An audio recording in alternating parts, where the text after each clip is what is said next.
Hi, I'm Florence Dowrick, a MajorTim.space Honorary Young Ambassador. Today, I'll be interviewing Mark Craig. Mark, could you please introduce yourself?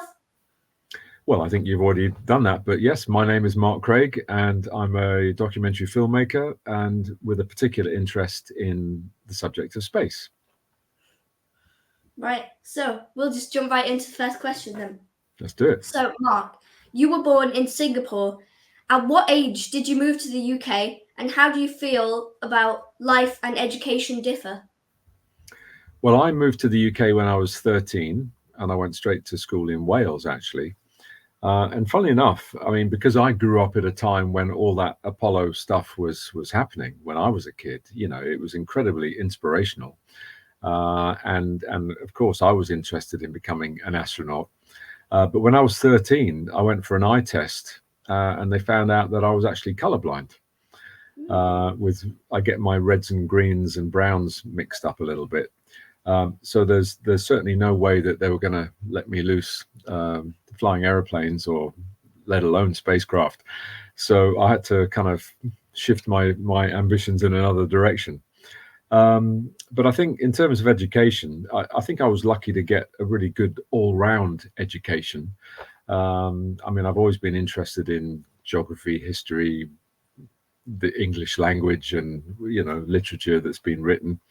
And yeah, so and I was actually also really into sports and outdoor life as well. And I think I've always been a little bit of an explorer. I like to go wandering through sort of woodland and hill walking and all that kind of stuff. So I think it really helps to get a good all-round education before you find yourself with a specialist area that obviously you're naturally good at and naturally interested in, and that can then dictate your pathway after that. Wow, very interesting. What inspired you to pursue a career in documentary production? Well, when I left school, I actually went to an art college, because at the time when I was 18, I was interested in becoming a graphic designer, despite the fact I was colorblind. That's what I wanted to do, because graphic design is about solving creative problems and coming up with ideas for things. And it doesn't matter, whether you're colorblind for that. So that's what I did. I trained as a graphic designer, came to London, spent about 18 months, looking for a job and getting bits and pieces of work experience, and finally got my break and got hired by the BBC as a graphic designer. And I worked on a lot of current affairs programs like Breakfast, Panorama, stuff like that. But then after a while, I got really interested in other kinds of design, and I ended up then working at Channel 4 as a graphic designer, doing all kinds of wacky things with the Channel 4 logo. In fact, right behind me, you can see that there's a Channel 4 logo there that I made into I designed as a spaceship. That was because Channel 4 were doing a weekend of spacey sci-fi kind of programming, and they needed a 4 as a spaceship. I've covered it with other stuff at the moment, but Channel 4 were also doing a series about dinosaurs, which is why over there in my study I've got a dinosaur, a Channel 4 logo made out of kind of dinosaur bones. Anyway, that was my kind of entry into TV, and I was quite happy doing that for about 10 or 12 years. And then while I was immersed in the TV environment, I became much more aware of what other people were doing. And that's how I got interested in documentaries. And so I was in my mid-30s before I did a complete career change and moved into documentaries. So speaking to you in your position now as a young person, I think you make choices and you specialize in different things, but that doesn't mean to say that 10 years down the road you can do something completely different. So I think it almost doesn't matter what you do, as long as you just get good experience, good life experience, and keep your eyes and ears open to what's going on out there, and you can do something else. And I'm still doing it. Right. Did you enjoy your time working as motion graphics designer for television channels such as the BBC and Channel 4? Yeah, I didn't know that question was coming, so I've kind of been telling you about that. But yeah, I was very happy as a graphic designer working in TV. Got to do some really fun stuff with especially at Channel 4. That they were a smaller company, and we got to do some really good stuff there. Title sequences for programs, that kind of a thing. But then I think I just reached a point where I was wanting to do different things. The thing about being a graphic designer is you spend a lot of time indoors looking at a screen, and you don't get out into the real world. So that's where I began to think, what, if I was making documentaries, I'd get to go to some really interesting places and do some filming and meet some interesting people. And that was one of the motivating factors for me to change, because I wanted to really travel and see some interesting stuff out there. Yeah. I read that you run your own company production. Could you tell us a little bit about what inspired the name Stopwatch Productions? That's a good question, and people don't often ask me that. But I've always been interested in sport, and my very first documentary was about an Olympic runner. And so when I formed my company 22 years ago, I just thought I should come up with a name that suited the kind of films that I thought at the time I wanted to make, and I've actually made a number of sporting documentaries since then. And Stopwatch just seemed to be the right thing that suited a lot of sports. And also there was just a little bit of a kind of a corporate thing there of like, getting the job done on time and all that kind of stuff. And apart from anything, it's a nice logo, nice image, which I figured I could work with in terms of my own kind of branding, if I can call it that. Right. And how long does it typically take to make a documentary? Ooh, it depends on the story. It depends on the access to the people, that you either have or don't have. I mean, for example, Last Man on the Moon, I didn't know the astronaut. I just sent him an email via his book publisher, and that eventually got to him, and we eventually had a meeting when he was in London, and then I met him in America when I happened to be over there, and then we talked for about probably 3 years. I think the thing about documentary is that the development period of a documentary, in other words, that period of time when you're doing the research and the development and building relationships, because these people that you want to tell their stories, they're not like actors. You don't just hire them and say, right, this is when we're doing it. They're real people with real life, and they've got to decide whether they trust you with their story, number one. So I would say the longest time, and it always varies, is the development period when you're doing all that. And in the case of Last Man on the Moon, it probably took about 3 years. I recently made another documentary called Running for the Revolution, about a great Cuban athlete. Well, I was probably 2 years in development with that. And then I ended up, and I didn't know I was going to be doing this, but I ended up filming 4 times in Cuba over a period of 5 years, And so by the time I'd done the edit, which took another year, that's like 8 years. Wow. Not 8 years full time, but it's 8 years of continued effort. So, but I am talking about feature documentaries there, 90-minute documentaries. You can make a short documentary about, I don't know, your next door neighbor or one of your friends. It doesn't have to be long and complicated and involved and all that kind of stuff. You could make a documentary about somebody much closer to home, which doesn't involve all the travel and legal stuff. So it really varies. But certainly the documentaries that I tend to do these days are multi-year journeys. And so you better be in it for the long haul if you want to do one of those. Wow.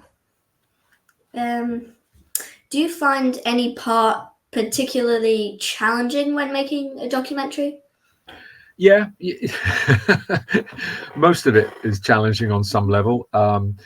Finding the money is always a challenge, because especially if you want to make a feature documentary, you know, that's a lot of time. It's a lot of filming with a professional camera crew, a lot of editing. There's archive research involved. You know, there's expensive post-production. There's a composer. You know, the budget keeps getting bigger and bigger. So funding is always a problem. And then usually if you want to film somewhere that's maybe a little bit difficult, like for example, I recently wanted to film at some of the NASA launch pads in Florida. Now you can't just walk up there with a camera. You have to go through a whole process of application and being sort of considered and sometimes rejected, all that kind of stuff. So access can sometimes be a real challenge. And then of course probably one of the biggest challenges of all is that, you know, but filmmaking is a collaborative experience.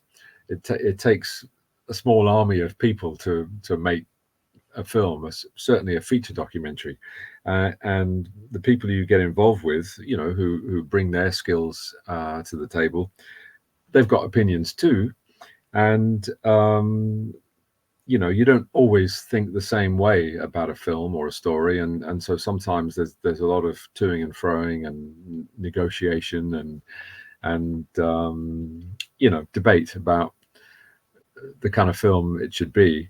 And that can be difficult, but ultimately it's usually for the benefit of the film to have, you know, some good input from people with different perspectives from yourself, because as I said to you before, these are multi-year journeys, and after about 2 or 3 years, you know, you become a little bit tunnel visioned with everything, and there are certain things as a filmmaker that you need fresh eyes and ears around you to take a look at maybe a rough cut of a film and say, you know what, I know you might be really attached to that bit there, but it's kind of boring. We don't need that.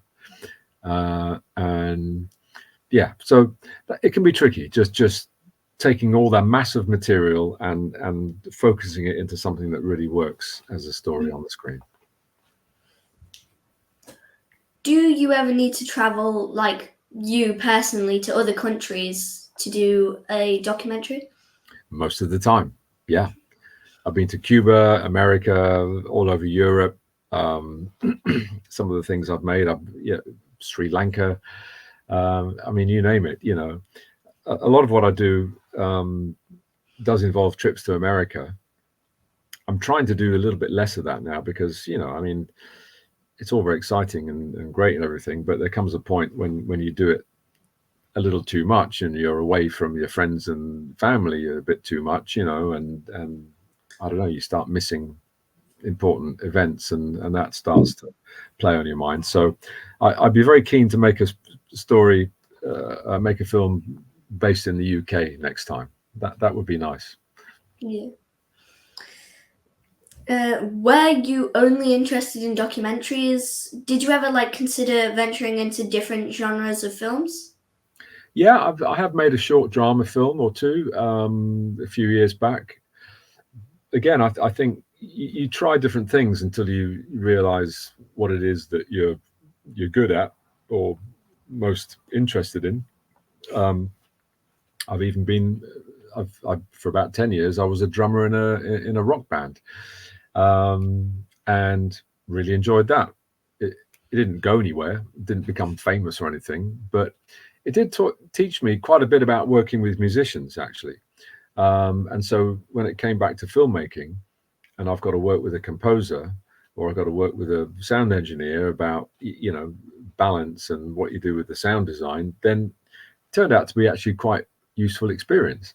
So I think, you know, and I've done a bit of filming myself. You know, I wouldn't say I'm a great cameraman, but I'm an okay camera person, and I can go out there and shoot some stuff.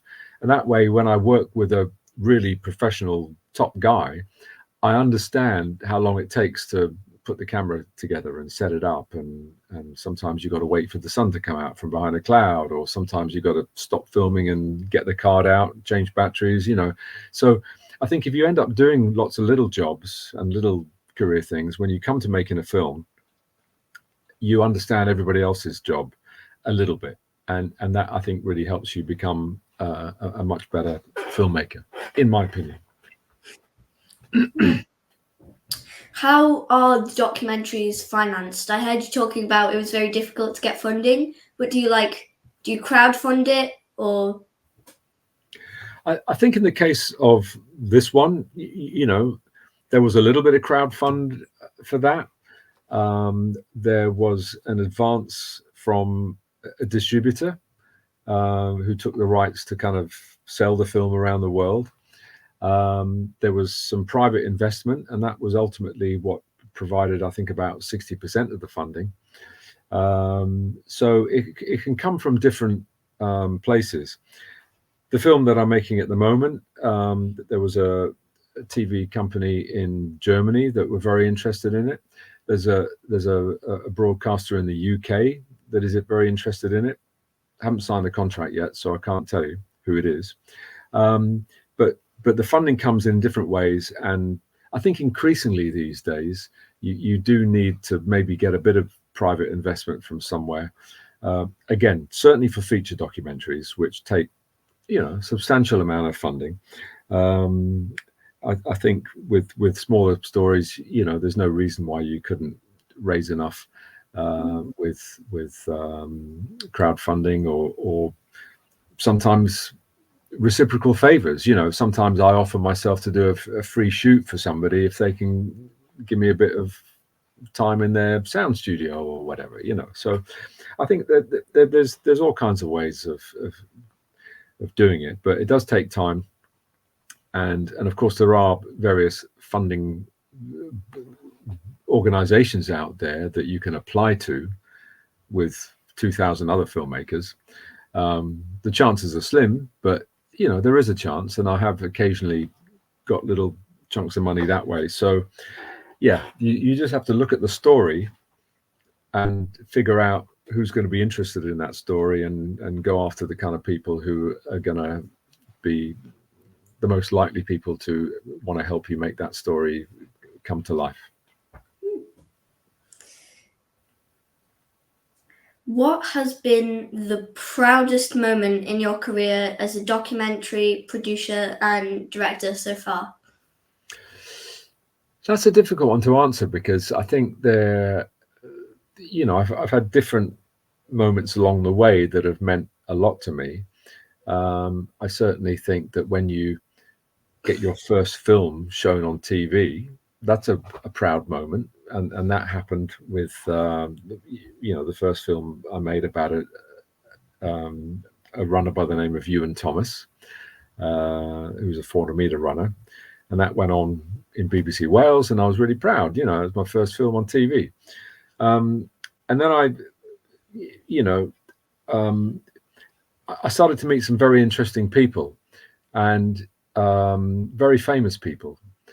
For example, when I was growing up as a kid, I mean, everybody knows kind of Tom Cruise now from the kind of, you know, Mission Impossible films and all the other ones he's done. But when I was a kid, the biggest action hero on the screen was James Bond.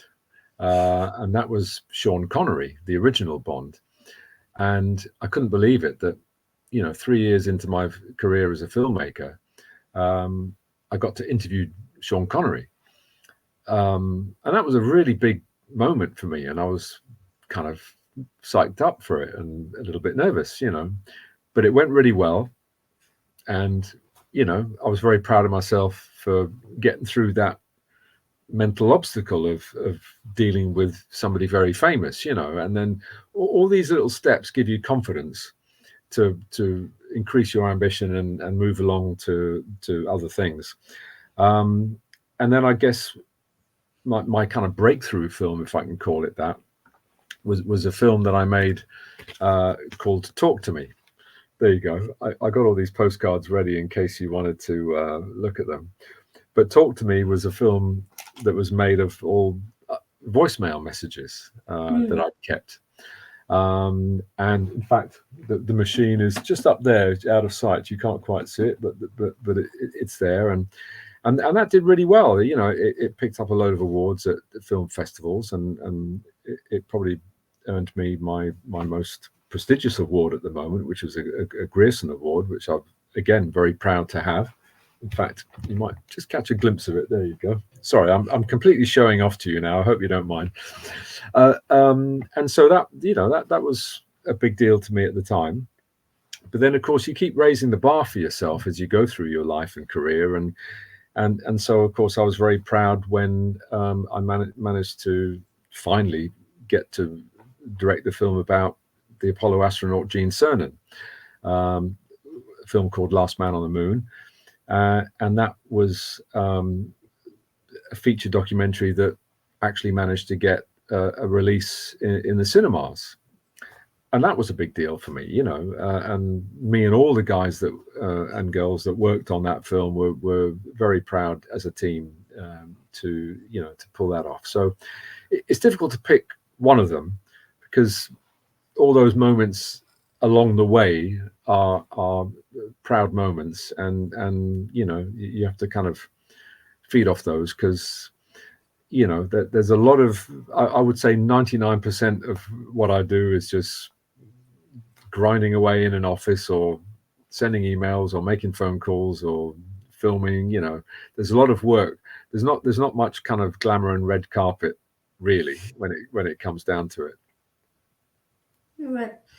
4 of your documentaries are about motor racing heroes and the Olympic gold medal winner Alberto Giannatore.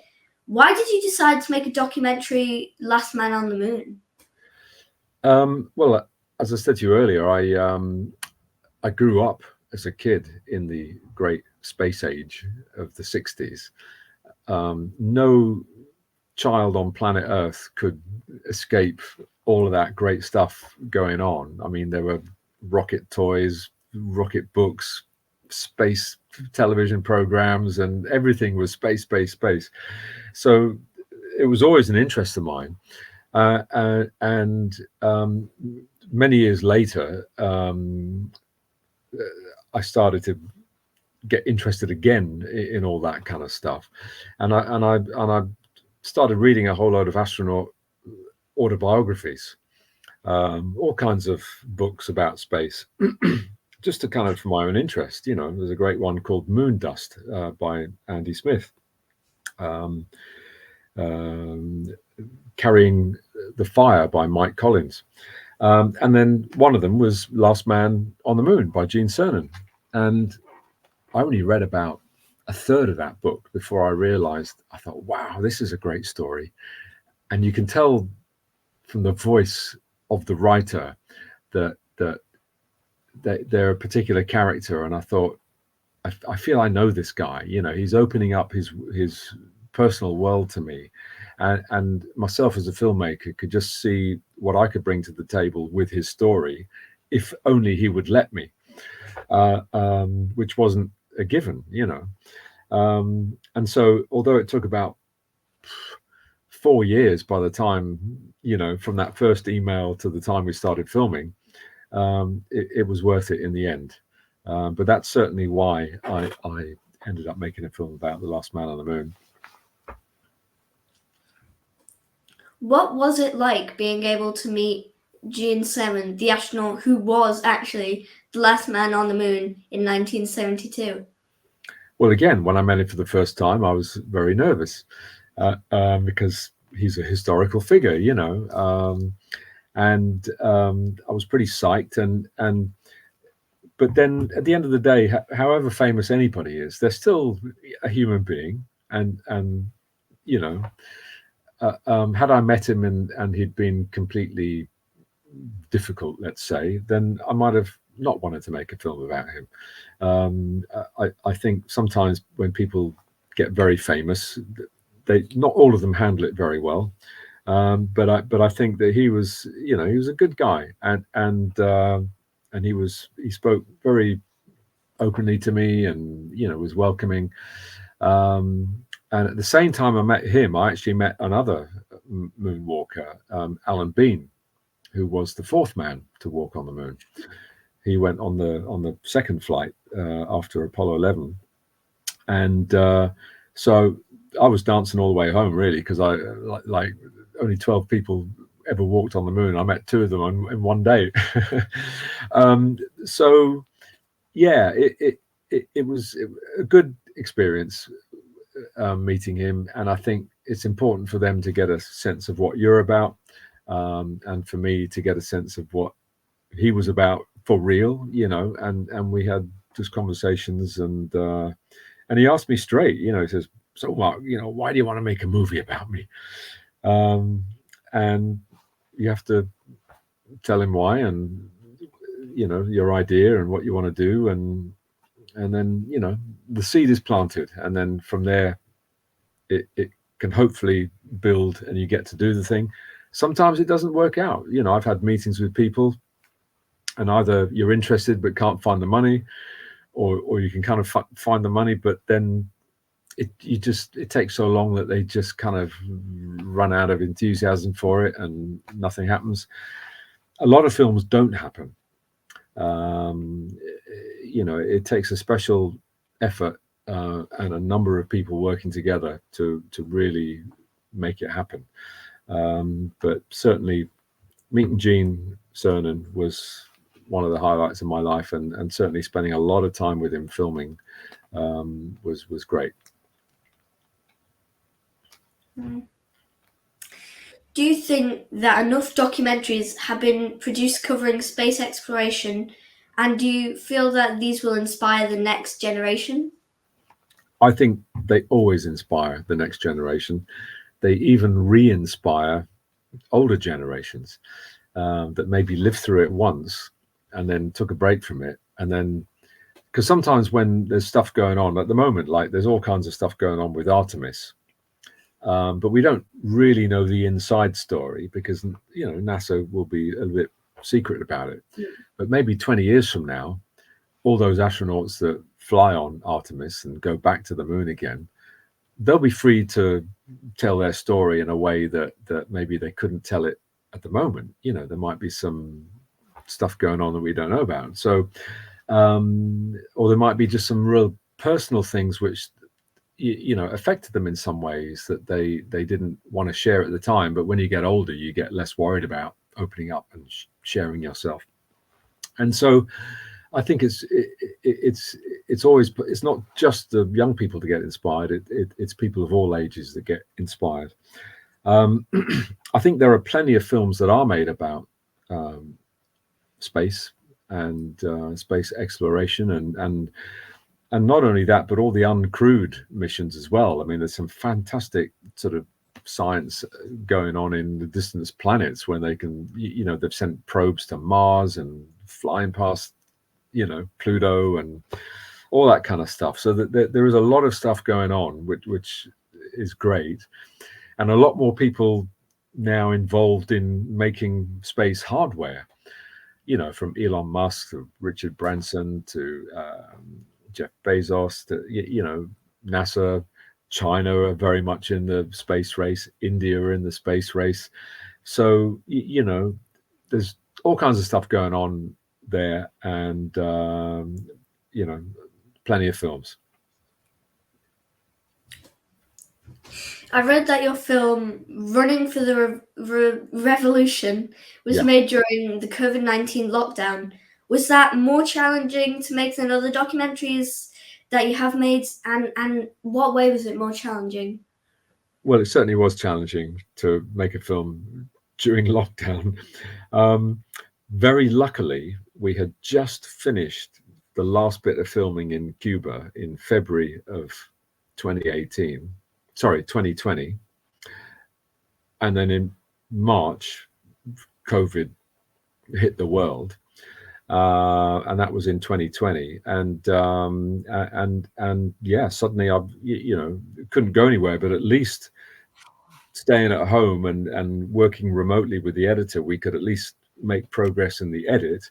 And in terms of searching for all the archive film that we needed, that's very much an online sort of process where you can view stuff, thankfully, because of the internet. When I was your age, there was no internet. We couldn't have done that. So I think technology really helped us out on that one, and I was able to do a lot of work from home. The only drag is that making a film all on your own, not being with people, is a bit of a drag, and it's not as much fun. It doesn't feel as maybe collaborative. But at the end of the day, I was just relieved to get it done. What was the inspiration behind your documentary film Talk to Me, where you actually used answer phone messages that had been left to you over a 20-year period?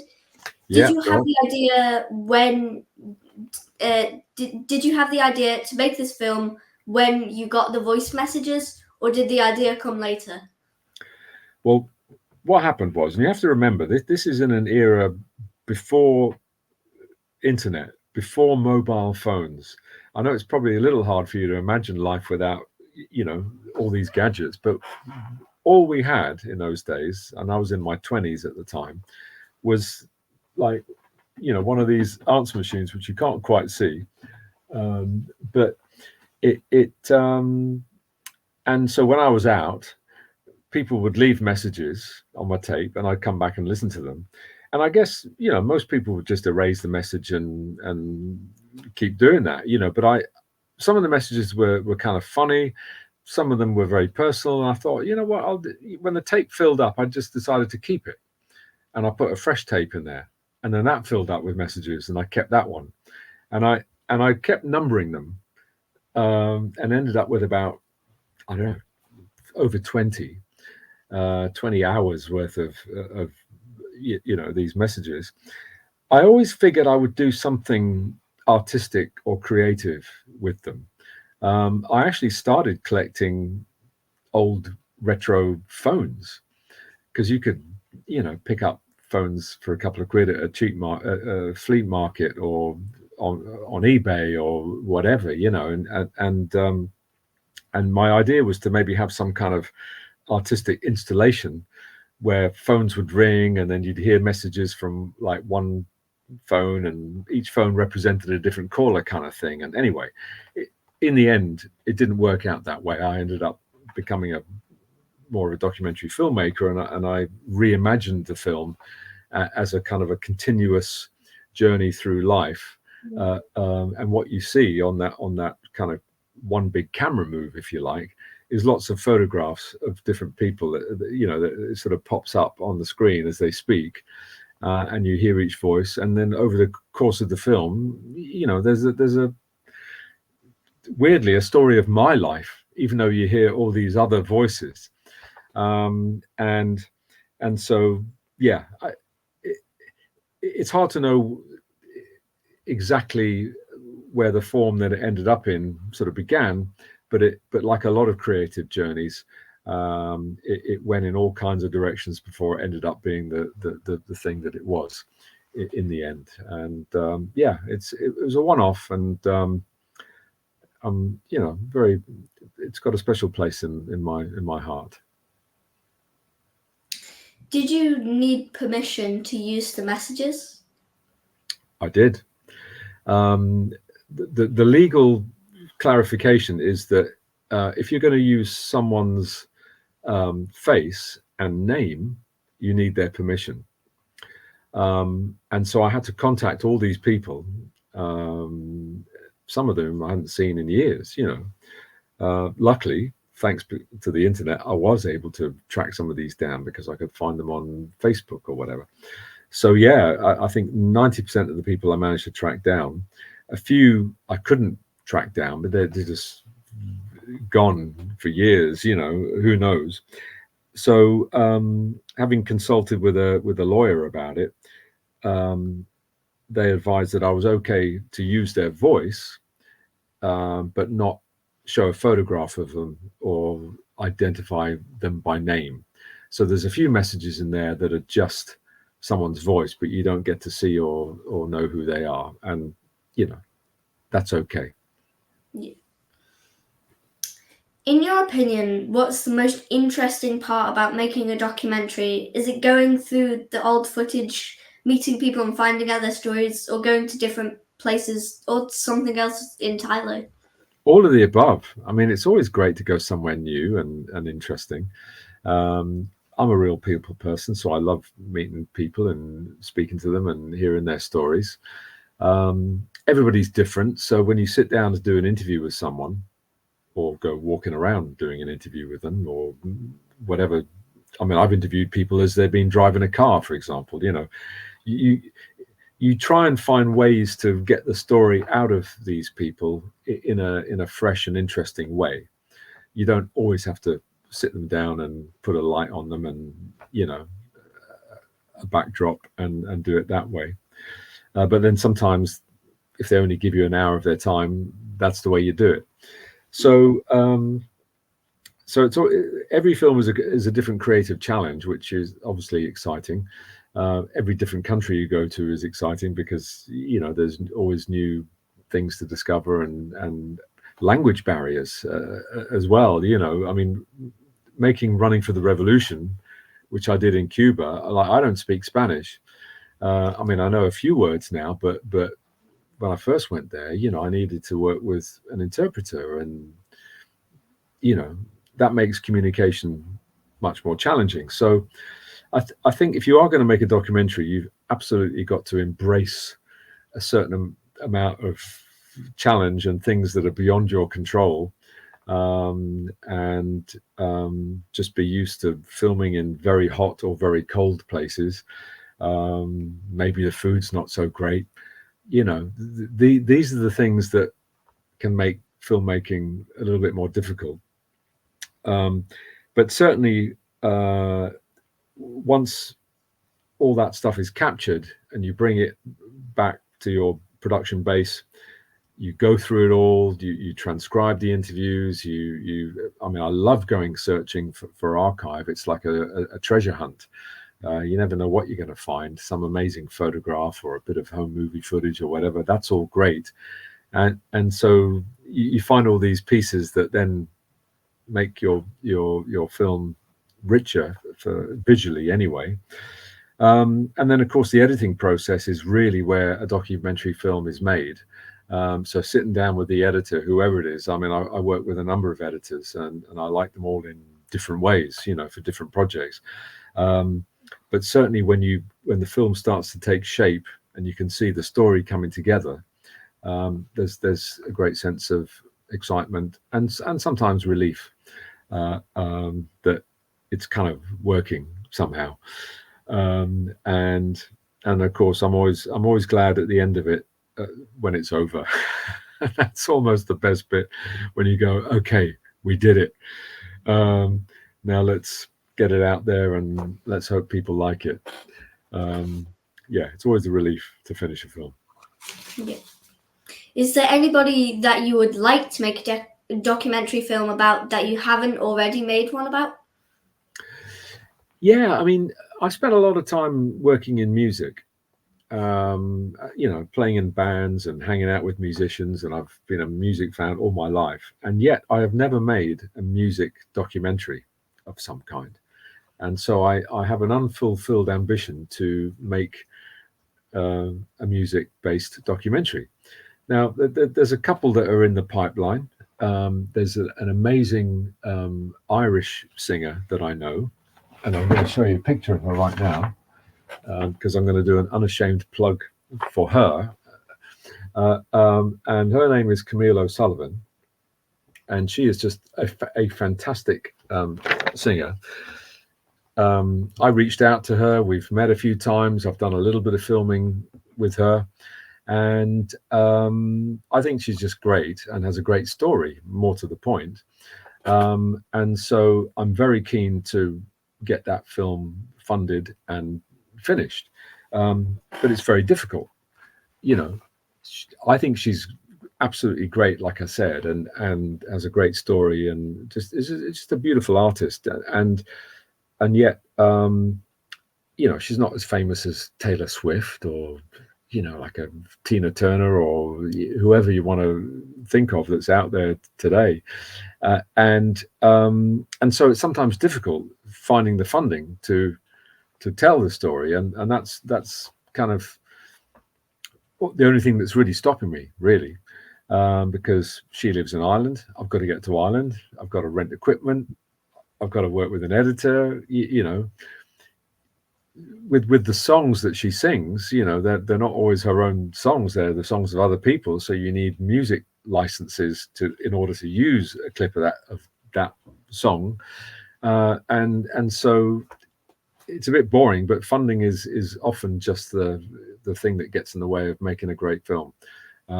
But anyway, that's my ambition to tell her story. And who knows, if there's still time before my career ends, then maybe another music doc as well.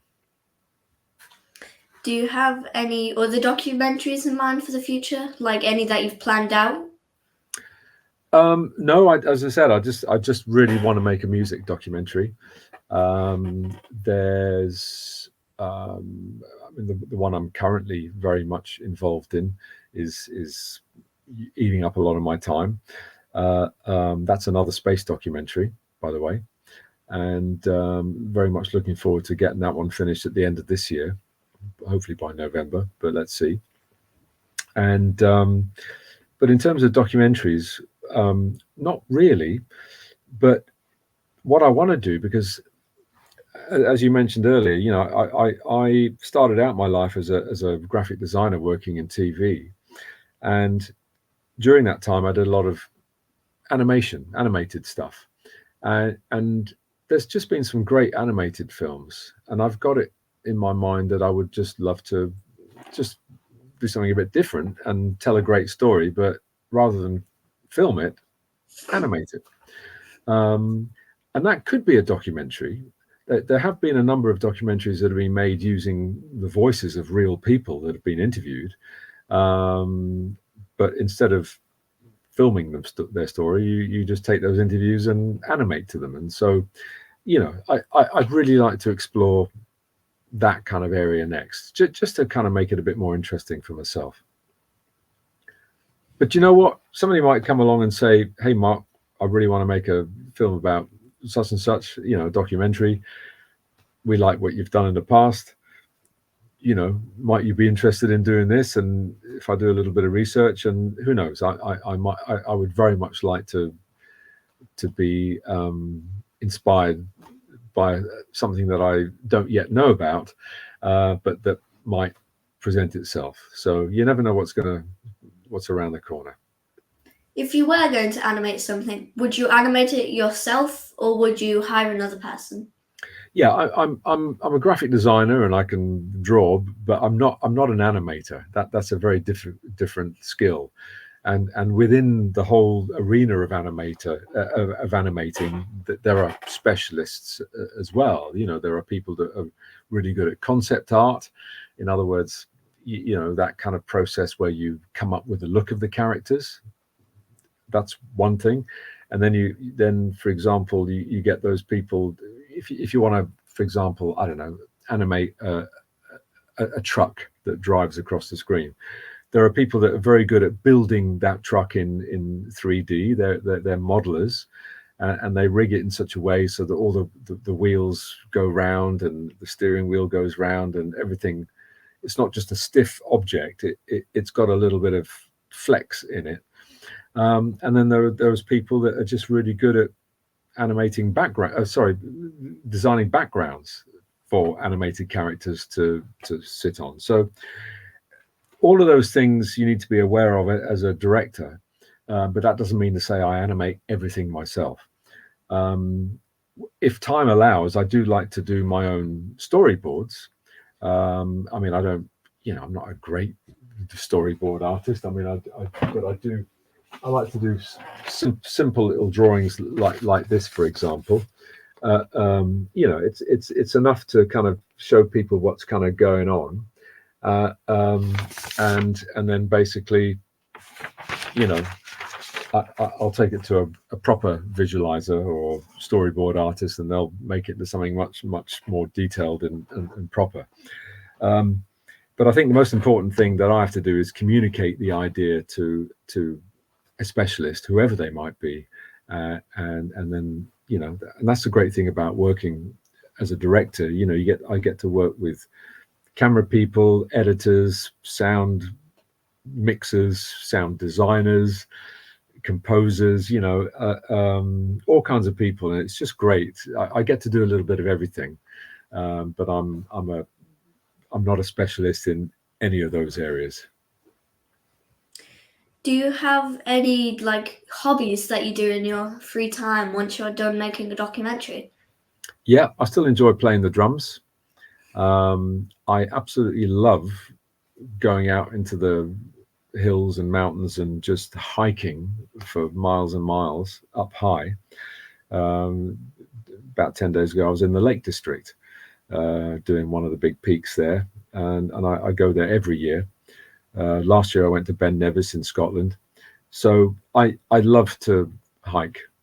And the other thing I love to do, although I don't tend to do it in the UK, it's if I end up somewhere hot and the water's blue and clear, I love to go scuba diving.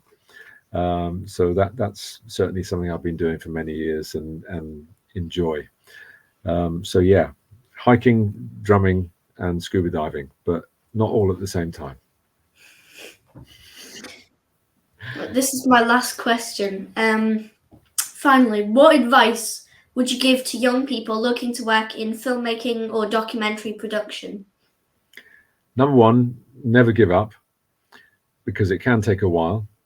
Don't expect, instant overnight success. It can take a while from just building relationships with people, watching films, and forming an opinion of what you like and what you don't like. I mean, there's plenty of films out there that I don't like, or documentaries that are maybe very political or dangerous. I mean, there are people who make documentaries in war zones. I don't want to do that. So if you watch a lot of stuff and put yourself in the circle of other filmmakers, you just end up sort of getting an idea and sharing information and getting an idea of the kind of thing that you really want to do. And then I would basically look, if I see something that I really like, I always watch the end credits and see who the camera person was, or who the producer was, or the editor. Because most people can be found on the internet somehow. And if you can arrange to meet them, or just say, hey, I saw that film that you shot. It looked really beautiful. Can we have a coffee sometime? Because I'd like to talk to you about my project, because I think what you did. And that's how I met the camera person for Last Man on the Moon. I saw another film, and I didn't go looking at that film looking for a cameraman. I watched it and was just thought, wow, this looks great. I'd love to work with whoever did this. And I saw his name, Tim Cragg, and thought, let's meet Tim. And next thing you know, he's filming Last Man on the Moon. So you just got to put yourself out there, as the old saying goes. Meet people wherever and whenever you can. Go to film festivals, and just watch plenty of stuff, and get onto chat groups and forums and whatever, and just make yourself part of the filmmaking community. And then sooner or later you'll start getting little jobs here and there, and work experience. Thank you so much, Mark. This interview has been such an honor to speak with you. It's been just a really enjoyable interview. You've given me a great inspiration for what to do, to record my brothers, what they do when I'm not in the room, make my own documentary, The Secret Life of a Sibling. Great stuff. Well, do you know what? That sounds like a great title for a film. The Secret Life of a Sibling. that immediately makes me want to ask you whether you're going to be doing secret filming of that person, or whether you're just going to try and pull out all the stuff they don't want to normally talk about. But anyway, that's a challenge for you as a filmmaker, and I wish you every bit of luck with that. Bye. Thank you. Nice talking to you. Cheers, Florence.